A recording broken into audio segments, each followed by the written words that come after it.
रायपुर के बिरगांव में डॉक्टरों की लापरवाही से एक महिला की जान चली गई। 24 साल की साक्षी ने रावणभाटा स्थित स्वास्थ्य केंद्र में बच्ची को जन्म दिया, लेकिन 12 घंटे के भीतर उसकी मौत हो गई। पूरा परिवार मां और बच्चे की वेलकम की तैयारी कर रहा था, लेकिन उनकी ये खुशियां मातम में तब्दील हो गई। परिजनों ने बताया कि बच्ची की डिलीवरी के बाद सब कुछ ठीक था, लेकिन रात के करीब 11 बजे साक्षी को कमर में तेज दर्द उठा।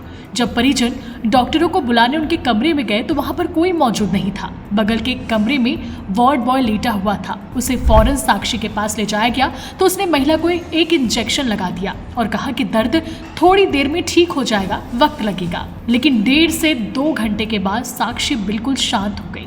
जब वार्ड बॉय को इसकी जानकारी दी गई तो उसने साक्षी को देखते हुए कहा कि नौटंकी कर रही होगी। उसके चेहरे पर पानी छिड़का और फिर जब कोई हरकत नहीं हुई तो उसे मेकाहारा रेफर कर दिया। जब परिजन साक्षी को मेकाहारा लेकर पहुंचे तो वहां के डॉक्टरों ने बताया कि उसकी मौत कुछ समय पहले ही हो चुकी है। अब इस पूरे मामले में परिजनों ने अस्पताल प्रबंधन पर लापरवाही का आरोप लगाते हुए शिकायत की, जिस पर खुद स्वास्थ्य मंत्री श्याम बिहारी जायसवाल ने संज्ञान लिया और 4 सदस्यीय जांच टीम गठित करने के निर्देश दिए। 3 दिन के भीतर ये टीम सीएमएचओ को अपनी रिपोर्ट सौंपेगी।